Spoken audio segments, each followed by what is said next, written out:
Rajkot psychology વિભાગના 50 જેટલા વિદ્યાર્થીઓએ જંગલ વિસ્તારના ગામડાઓમાં રિસર્ચ કર્યું. અમરેલી જિલ્લામાં છેલ્લા 2 માસમાં થયેલા માનવ પરના હુમલાથી 5 માનવ મોત બાદ સિંહો કેમ હુમલાખોર બન્યા તે અંગેના રિસર્ચ કરવા રાજકોટ સાયકોલોજી વિભાગના 50 જેટલા વિદ્યાર્થીઓ જંગલ વિસ્તારોના ગામડાઓમાં સમીક્ષાઓ કરવા પહોંચ્યા હતા અને ગામના રિવ્યુ વિદ્યાર્થીઓએ જાણ્યા હતા.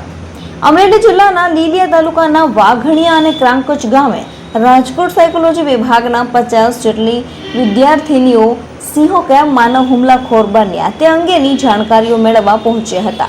અને સ્થાનિક મહિલાઓ સહિત સ્થાનિકો સાથે વાર્તાલાપ કરી સિંહોની રહેણાકરણી અને સિંહોના સ્વભાવ સહિતની ગ્રામીણ ગામડામાં હાલની કેવી અસર છે, સિંહો પશુઓના શિકાર અર્થે ગ્રામીણ ગામડામાં ઘૂસે ત્યારે ગામની સ્થિતિ શું હોય છે, કેવી વર્તણૂક સહિતની માહિતીઓ વિદ્યાર્થીઓએ એકત્રિત કરી એક ચાર્ટશીટ તૈયાર કરીને લાવેલા હતા અને સિંહોના બદલાયેલા સ્વભાવ અને સિંહોની હાલની માનવીય અભિગમ પ્રત્યેની સંવેદનાઓ વિશેની વિશેષ જાણકારીઓ ગામડાઓમાં જ્યાં સિંહોની સતત અવરજવર રહે તેવા ગામડાઓ પસંદ કરીને વિદ્યાર્થીનીઓએ માહિતીઓ સચોટ એકત્રિત કરી હતી, જે અંગે સાયકોલોજીની વિદ્યાર્થીનીઓ પણ અભિભૂત થઈ હતી. મારું નામ અલિફિયા વખારિયા છે. અમે આત્મીય યુનિવર્સિટીમાંથી આ રિસર્ચ કરવા માટે આવ્યા છીએ. આ એક સાયકોલોજીકલ રિસર્ચ છે જેમાં અમે એ જાણવા માંગીએ છીએ કે જે સિંહ છે જેનો ત્રાસ હમણાં બહુ વધ્યો છે, કે જે ત્રાસ માનવની હત્યા સુધી પહોંચ્યો છે, અને એના ઉપરની બધી જાણકારી મેળવવા માટે અમે અલગ અલગ ગામોમાં ગયા, અલગ અલગ ગ્રામ્ય માણસને મળ્યા અને એમાં ખેડૂતોથી લઈ અને બેંક મેનેજર સુધી અમે લોકોએ બધા લોકોનું જે લિખિત જે ઇન્ટરવ્યુ તમે લોકો કહી શકો કે પ્રશ્નોના જવાબ કે સિંહ કઈ રીતે એ લોકો પરફેક્ટ કરે છે એ લીધું અને એનામાં અમને માણસોના અલગ અલગ ઓપિનિયન્સ જાણવા મળ્યા કે કઈ માણસોને કઈ રીતે ઇફેક્ટ કર્યું છે. અમને એ જાણવા મળ્યું ધેટ જે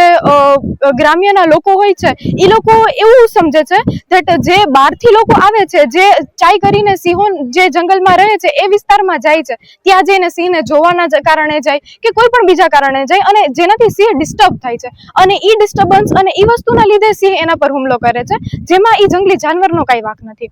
મારું નામ ઝલક છે. અમે લોકો આત્મીય યુનિવર્સિટીમાંથી આવ્યા છીએ. અમે સાયકોલોજી ડિપાર્ટમેન્ટમાં સ્ટડી કરીએ છીએ અને અમે અહીંયા અમરેલી જિલ્લાના અમુક ગામડાઓમાં આવ્યા છીએ કેમ કે જાણવા માટે કે સિંહ ઘણીવાર અહીંયા આવી જાય છે, એનાથી લોકલ્સને શું પ્રોબ્લેમ એનાથી ક્રિએટ થાય છે, એ લોકોની લાઈફમાં કેવી કેવી પ્રોબ્લેમ્સ ક્રિએટ થાય છે, એમાં અમુક રીઝન્સ એ લોકોએ કીધા કે શું કામ આવી જાય છે અને પછી એ બી પૂછ્યું કે તમારે એના માટે જોખમ ક્રિએટ થાય છે કે નથી થતો, તો એમાં એક અને વન ઓફ ધ રીઝન્સ એ લોકો એ બી કીધું કે અહીંના જે યંગસ્ટર્સ છે એ ઘણીવાર અમુક પોતાના સ્ટન્ટ કરવા માટે કંઈક રીલ પોસ્ટ કરવા માટે ઘણીવાર સિંહની નજીક જતા રહે છે અને એના લીધે ઘણીવાર એ લોકો જાતે જ પોતાના માટે જોખમ ક્રિએટ કરી લેતા હોય છે. અને બીજા અમુક લોકો એના સોલ્યુશન્સ પણ બતાવ્યા કે આનાથી આપણે મતલબ સિંહ અહીંયા ન આવી શકે, આમ તેમ ઘણું બધું થઈ શકે અને અમુકના સારા પરસેપ્શન પણ હતા, પોતાના લાભે એને બતાવ્યા કે સિંહ આવવાથી એના શું લાભ છે, એમાં અમુક ફાર્મર્સના લાભ એમાં છે ઇન્ક્લુડ. લીલિયા વિસ્તારમાં આત્મીય યુનિવર્સિટીના વિદ્યાર્થીઓએ માનવ સિંહ સહઅસ્તિત્વનો જાત માહિતી મેળવીને અભ્યાસ કર્યો હતો અને સાયકોલોજી વિભાગની વિદ્યાર્થીઓની ટીમ માનવ અને સિંહ વચ્ચેના સહઅસ્તિત્વના અભ્યાસ માટે પહોંચી હતી. ટીમ વિસ્તારના વિવિધ ગામોની મુલાકાત લઈને ગ્રામ્યજનો તેમજ જંગલ વિસ્તારમાં આવેલા નેસડામાં રહેતા માલધારીઓ સાથે ચર્ચા કરી હતી. વિદ્યાર્થીનીઓએ સિંહ અને માનવ વચ્ચેના સહઅસ્તિત્વ, સિંહોના વતન માનવ પર થયેલા હુમલાની ઘટનાઓ તેમજ સ્થાનિક લોકોના અનુભવ વિશે વિગતવાર માહિતી એકત્રિત કરી હતી. સાથે સાથે 3 વર્લ્ડ રેકોર્ડ ધરાવતી રાજમાતા સિંહણના સ્ટેચ્યુએ જઈને રાજમાતા વિશેની પણ જાણકારીઓ સાયકોલોજી વિભાગની વિદ્યાર્થીનીઓએ મેળવી હતી અને સિંહો વિશે એકત્ર કરાયેલા આંકડા અને અનુભવોના આધારે આગામી સમયમાં સંશોધન, રિસર્ચ અને વિશ્લેષણ એનાલિસિસ કરવામાં આવશે,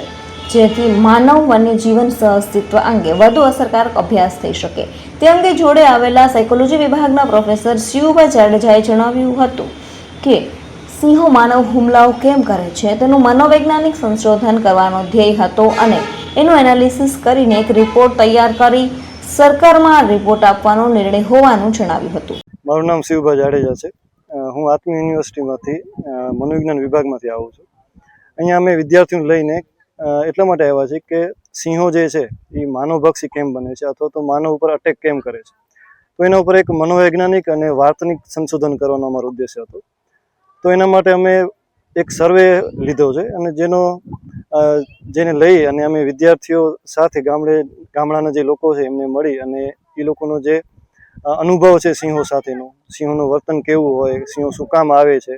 શું કામ હુમલો કરે છે, તો એના ઉપર અમુક પ્રશ્નો હતા. તો એ પ્રશ્નો જે છે ગામડાના લોકો પાસેથી પૂછ્યા અને એ લોકો પાસેથી મંતવ્યો લીધેલા. અને હવે જે ડેટા કલેક્શન અમે કરેલું છે, એ માહિતી જે લીધેલી છે, એ માહિતીનું એનાલિસિસ આગળ અમે કરશું અને એના ઉપરથી રિસર્ચ પેપર બનાવશું અને એક રિપોર્ટ આપશું.